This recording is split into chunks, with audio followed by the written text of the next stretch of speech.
Hello, you wonderful people, and welcome to another episode of Super-Fanta-Fi. This being a show where we talk about TV shows of the supernatural, fantasy, and or science fictional genre. For today's episode, I'm going to talk about the latest episode of Debris. A lot of really interesting things went down in this episode, so let's break it down. Well, first and foremost, obviously, the operations being put together. All right, let's go rescue George. We have a rough idea of where he is, and basically, because we looked into Anson's memories, the fact is we have the general location within this 5-mile radius of knowing where he is. So, okay, we're gonna go track him down and everything.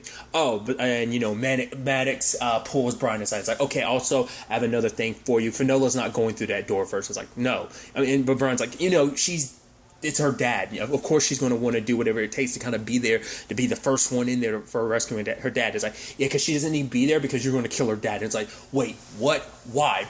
Basically, Maddox doesn't give him a reason, just saying you just have to trust me. It's basically you knew this particular operation. There was he was referencing a particular operation where it's you knew going through this particular door was dangerous, but you trusted me and went through it because I told you to go through it. I just need you to trust me on this. At the same time, Finola's being told by Ferris, hey, there's a Phelps guy that's working with you. He's going to help you get your dad away from them, and we're going to get you on a plane back to... I'm going to get you and your dad back to London, so keep that in mind. So multiple things are happening at once. So obviously Finola lets Brian know what's what, and Brian's like, yeah, none of that's going to matter if he's dead. She's like, what are you talking about? It's like, yeah, Maddox wants him dead. Why?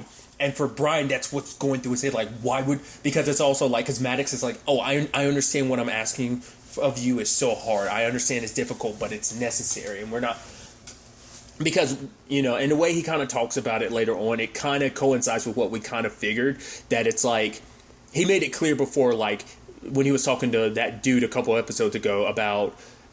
George knows what they're up to, so it's George knows too much, and that's why he has to be kind of removed from the equation, just because it's they can't take the chance any of the information he has about orbital, or I guess because it seems like it's an orbital thing. I guess I didn't realize that. I thought orbital was the joined project between the CIA and MI6, but it's no, orbital is its own thing. The CIA's got its thing, and so does MI6, but I guess orbital isn't the because they make it seem like it's a separate thing, because later on George talks about the fact is that Maddox and the US government, the government took... Well, he said government. I don't think he said specifically U.S. government, but he said the government took orbital from him. So I guess orbital was his main his project that the government kind of took control of, kind of booted him from, and now Maddox kind of sits at the top of it. It's because he even says later on oh, he's the one that should be pissed at Maddox. He should be the one that wants Maddox dead. He has no idea why Maddox wants him dead, but it's something he knows, or at the very least he knew that he might not remember. Regardless. It's a lengthy, complicated thing of because Finola's I get it. You want to try and find some reason. There has to be has to be some justification, some just reason why Maddox wants my dad dead. But it's this is my dad. The fact is we can't let this happen. So it's who else on the team knows? It's Shaw knows. So it's he's the only other person on the team that knows that this isn't a rescue mission, that this is an execution mission. So, but along their way to the mission, because they're trying to decide, well, what do we do about Shaw? And it's Brian's I don't know. How do we handle this whole situation? Because the plan was just at the very least, we need... Your dad's not safe here, so we need to at the very least get him on a plane. But it's Finola's worried, because it's if Maddox finds out you didn't pull the trigger and we got away because of you, what's going to happen to you? So it's they were still kind of flying by the seat of their pants on what to actually do. But on the way there, they run into the girl from the beginning of the episode who was running for her life from the people, which I'm assuming are Influx, and somehow she has the ability to she's on some Flash stuff, in a sense that she can phase through objects and completely turn invisible because her molecules are moving at such a fast rate. So at the beginning she phased through that guy, ended up killing him. I don't know whether it's just because phasing through his body killed him, and then obviously the or maybe the bag fusing with his body like that, when she phased through it and part of the bag phased through as well. I guess maybe it just it was fused into some of his organs and he just couldn't breathe, but he ends up dropping dead. So but now she's like straight up invisible. She doesn't remember who she is, but it's like all this is a byproduct because she actually has a piece of debris inside of herself. So I guess like Influx has been working on a means of like fusing the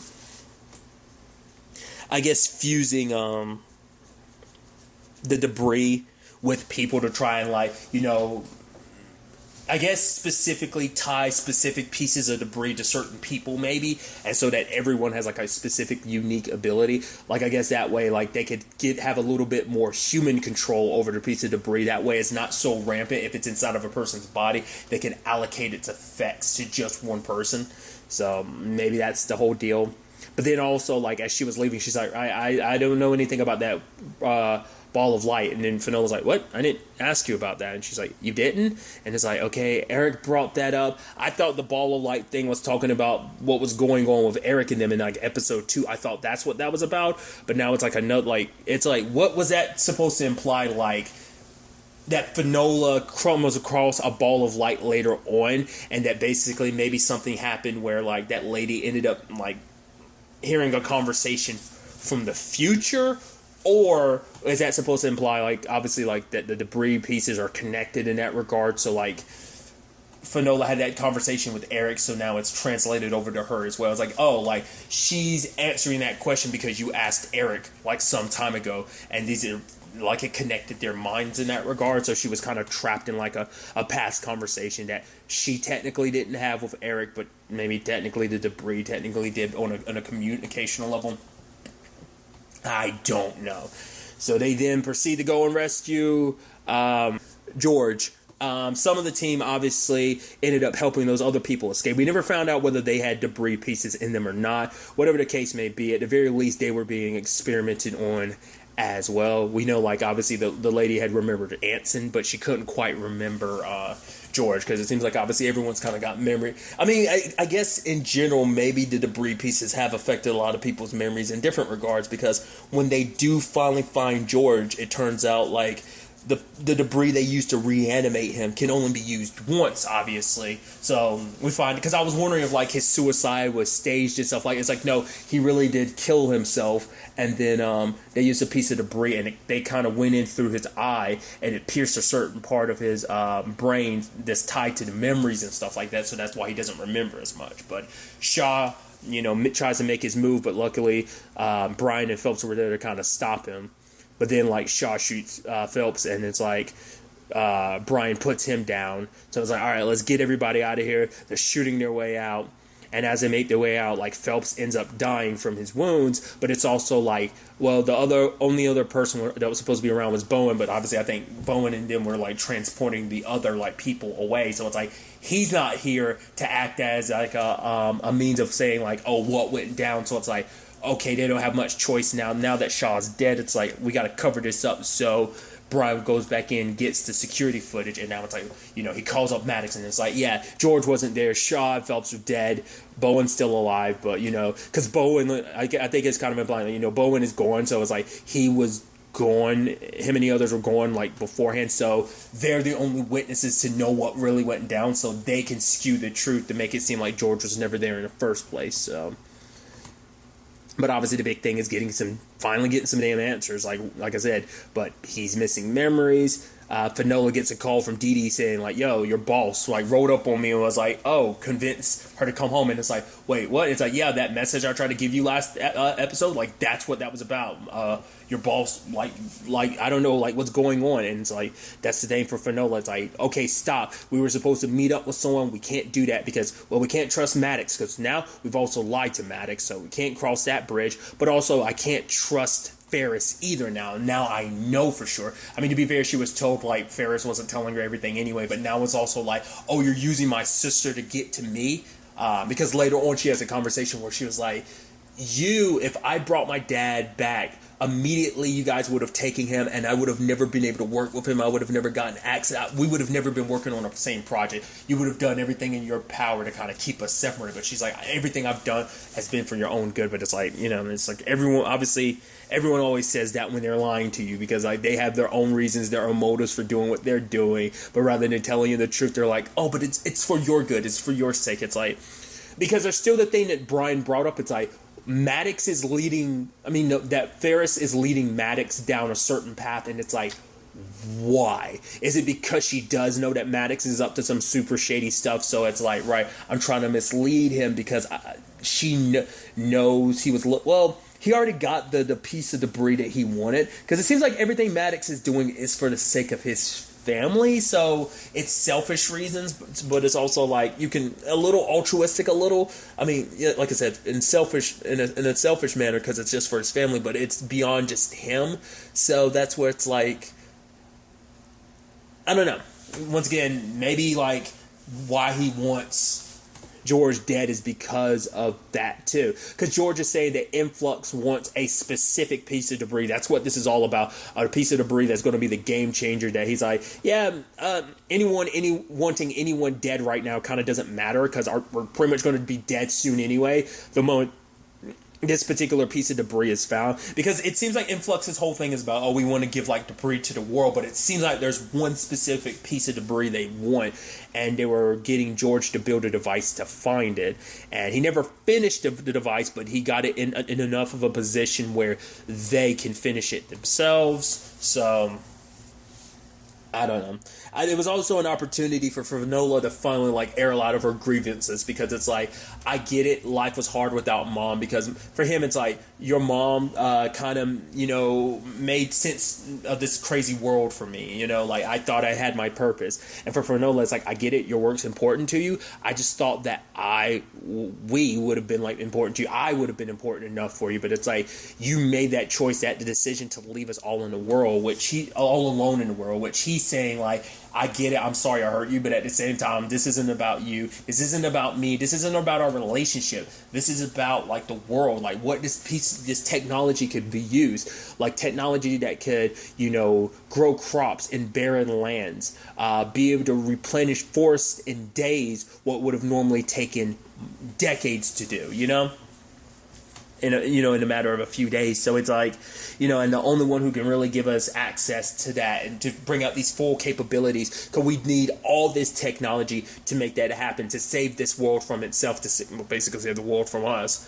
But to do that, we would need access to all this technology and the aliens who gave it to us. This technology, and he's saying like, it's a gift, but and I'm surprised we still haven't touched on the aliens whose technology this is, because it's like this conversation about it being a gift and everything is like, well, was it, or was it just an accident? Like, is it like, was it, it's like, the question of like fate and destiny. It's like, this debris could have landed anywhere, but it landed on our planet. But it's like, was this alien species here to save you? Or is it just like their ship is so messed up and broken down, maybe they were attacked and their technology happened to land on your planet, but maybe, who knows, who's to say they weren't here trying to conquer you, and it's like, you thought they were your saviors, when in actuality they're going to be your destruction. Are they the last of their species? Are there more of them still alive? Are the aliens themselves still alive? All that's left of them is their debris, from their ship and their technology? A lot of questions we don't have answers to. There's still, hell, like that's on that front, but a lot of this debris stuff we still have questions about, because once again, even George doesn't have, I don't know if there's going to be a way of retrieving his memories. With Anson, they were able to kind of read his memories, but considering for George, like he said, it was like his hippocampus was kind of hit when they were trying to like bring him back to life and stuff with the piece of debris and everything, so maybe all those memories are lost, or maybe there's somewhere there, like it just takes the synapses kind of being connected. It's just, like I said, it was interesting because like the young lady at the beginning, her not having her memory, I guess because like maybe, because the debris was kind of like, there's like, it seems it's on her neck where the debris was pieced. So it's like, why is her memory so messed with? Not less like where the debris was connected, like not less it connected to like, a cerebral stem or something, like I don't know, like not less like where it is does kind of connect to like the stem of like her brain or something like that, so it is altering her memory, or maybe they took her memory. It's just me personally, I'm super suspicious of George. I have been for a while. I've been on and off because it's always a thing of I was never sure if he was working with them. Because that's the thing of like Anson knowing that little song that like he would sing with Dee Dee and Finola. But then to be fair, it could just be while George was working, he was humming it, and that's the only reason why Anson knew it. But it was just so weird that it just seemed like, I don't know. I still have that feeling like there might be even stuff that George isn't telling Finola and Brian about things. I don't know.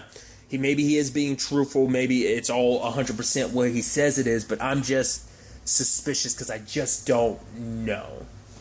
Then there's also like Ferris, Finola, because like they need to like build a new scanner so that they can find the piece of debris before anyone else can, including Influx. So they need to kind of get the resources necessary to build it, but it's like also like we don't have the connections right now because they're kind of off, off the grid on their own. So Finola calls up Ferris and it's like, yeah, I know the truth about everything. So yeah, Maddox wants my dad dead. It's like, wait, he does? It's like, what, you didn't know that? Like, of course not. It's like, yeah, because I think Ferris knows some of the stuff that Maddox is up to and wants to accomplish, but I don't think she knows everything. She definitely knows more than she's been letting on. Hell, I even skipped over it, like, the people she had Finola try and meet up with them, and it's like, home dude who had talked to her before was like, yeah, Ferris is kind of lying to you. He went to go, quote-unquote, fix his face, so he ended up cutting that other dude. I don't know if that was a clone, or whether that's supposed to be the real him, that they're, like, replenishing his face, like, every couple days or something. It's like, oh, my face is messed up. Let me just slice your face off, place it on top of mine, and when we see him again, he looks the face is fine. So it was like, I just thought it was interesting too. He didn't cut his face off. He just placed it on top of his, and I guess that was enough to like replace the. I don't know whether it's like legitimately like a synthetic face, whether that's like a clone that they're cutting a face off of. Like, is that the real dude, and the face that's getting cut off of, is that a clone, or is the dude whose face getting cut off is the real dude, while the dude that's placing it on his is a clone? I don't know. Like, is that some stuff that Ferris is aware of? That's some stuff she's not? I don't, once again, don't know. So yeah, Finola kind of working with Ferris. It's like, I'll basically let you know what's going on when you need to know it. Until then, you're going to give me the resources I need. We need all of like Lagarhi's files and stuff like that. And it's because Finola was like, you actually visited him in Idaho because he had a stroke, and he was like, oh. I don't remember. That's such a shame. I could totally use his help in his research right now. But then there's also that weird thing at the end where it's like, George got like a crap ton of like aluminum foil. He put it on his bed and, gets underneath it like a sheet. So I don't know whether it's like a byproduct of like the, because he had said it himself, like the debris can only bring him back once, bring anyone back once. So maybe it's like you have to keep your temperature a certain way because like your body, if it dies again, like maybe there has to be like a certain heat or something like that it has to be kept at, or or temperature, or like a certain, I don't know, like it's something that I would assume, because like the aluminum foil I would assume like would help keep whatever heat he's supposed to maintain. Maybe it's a thing of maybe it's kind of almost like a zombie thing where it's like the moment you lose the heat from your body, there's no getting it back. So whatever heat you can capture, you need to keep it inside of you, because if it slips away, like your body's going to die again, and there's no third chance, because once you're dead again, there's no coming back. So once again, is that specifically a debris? Byproduct of the debris inside of him, like I said, is it like a body thing, or is it the debris itself, or is it a combination of the two? Like maybe like the debris constantly needs to be kind of stay within a certain temperature to keep the body alive, during its second chance and its second going, or is that more specifically for his body? Because is the piece of debris always active, keeping you alive? Or is it a situation of it does its one-shot thing, and then the rest is about just keeping your body alive? Maybe next episode we'll get some answers to some of these questions, because there's a lot of them. Still unclear what's going on. Don't know whatever happened to the girl that from the beginning of the episode. The rest of those people, I guess they went back to orbital, maybe potentially being checked out on that front. So, like I said, we'll ultimately have to wait and see where all of this ends up taking us going forward into the next episode. But really, that's all I want to talk about. So the next time we meet, be happy, be safe, low light to the force, and enjoy it. Good day, and goodbye.